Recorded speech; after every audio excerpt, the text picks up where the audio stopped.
आज schedule caste की ताकत देखिए, वो संघर्ष कर रहे हैं, लड़ रहे हैं, तो उनके 3-3 जज सुप्रीम कोर्ट में हैं। आज सबको नतमस्तक होना पड़ रहा है, क्योंकि वो समाज जागरूक है, लड़ रहा है। अब जिम्मेदारी किसान, कमेरा और ओबीसी के लोगों की है। आप कहाँ हैं? आप खेल से बाहर हैं, और खेल से बाहर करने वाला कौन है? SC ST नहीं है, यही मनुवादी लोग हैं। तो अब जो जातिवाद है वो शहरों में है, पढ़े लिखे लोगों को साथ है। इसलिए हम लोग की जिम्मेदारी है कि हम लोग किसी तरह से सिस्टम में आ गए हैं, तो हमें अपनी नस्लों के लिए लड़ना पड़ेगा। नहीं लड़ेंगे तो आप तो निकल गए गलती से, आपका बच्चा नहीं निकल पाएगा, क्योंकि जाति जाति नहीं है। इसलिए अगर किसी को लगता है ना कि हम नौकरी में आ गए, जाति छुपा लेंगे, बाबू भैया कह लेंगे, बड़का धागा बांध लेंगे, बड़का टिक्का कर लेंगे, मत्था 4 टाइम टेक लेंगे और बच जाएंगे, तो तुम बेवकूफ हो। अरे जाति बनाई ही इसलिए गई थी कि तुम लाचार, बेबस और मजदूर रहो। तुम माल भी कमाओगे और बच जाओगे, ऐसा नहीं होगा। इसलिए लड़ाई उन लोगों को लड़नी पड़ेगी जो संपन्न हुए हैं, जो सिस्टम में आए हैं, जिनका शहरीकरण हुआ है, जो CM PM बनना है या बनना चाहते हैं। आज किस पर शिकंजा है? हेमंत सोरेन पर ना। क्यों? क्योंकि वो CM है। आज किस पर शिकंजा है? लालू यादव पर ना। क्यों? क्योंकि उसने रोटी तवा का जो रोटी जल रहा था 30 साल से, बहुजनों की सत्ता है, चाहे किसी के गठबंधन में रहे।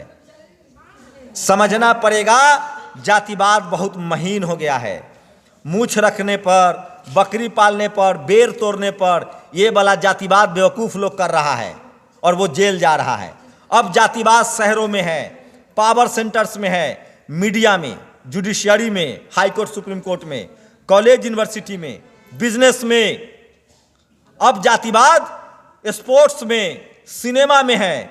और इसका एक ही काट है कि इस देश के जो पढ़ा लिखा बहुजन समाज है, जितने लोग इस हॉल में बैठे हुए हैं, आपने अगर रोज आप रील्स देखते होंगे, नेशनल दस्तक भी देखते होंगे, एक गुजारिश है, बहुजन समाज के मुद्दे पर आप 2 लाइन संवैधानिक दायरे में रहकर लिखना शुरू कर दीजिए, मनुवादियों की चूल्हे हिल जाएंगी।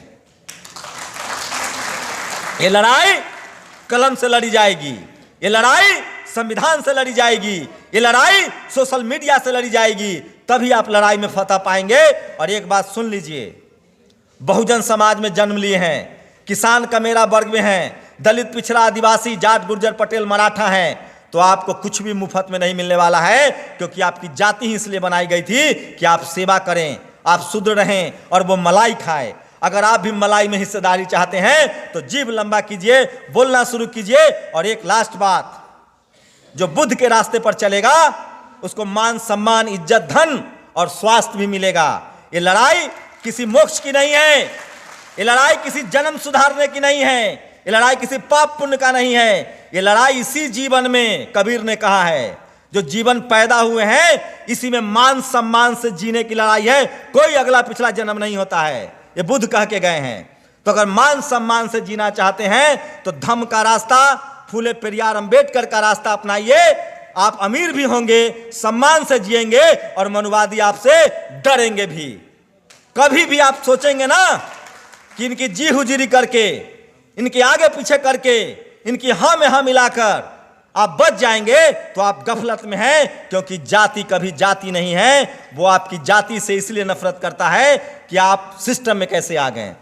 आप आज गरीब, मजदूर, लाचार, बेबस हो जाइए, उनको आपसे कोई दिक्कत नहीं है। इसीलिए आज के समय में जो हमारा हथियार है वो वोट का हथियार है और सोशल मीडिया है। और आप लोगों ने, इतनी लोगों ने जिम्मेदारी ली, और रोज 5 लोगों को समझाएंगे हमारी नैतिक जिम्मेदारी है, तब जाकर बहुजन समाज सत्ता में आएगा। और जो सत्ता में आएगा उसी का राज चलेगा, उसी का अधिकार बचेगा। जय भीम, जय संविधान, जय भारत।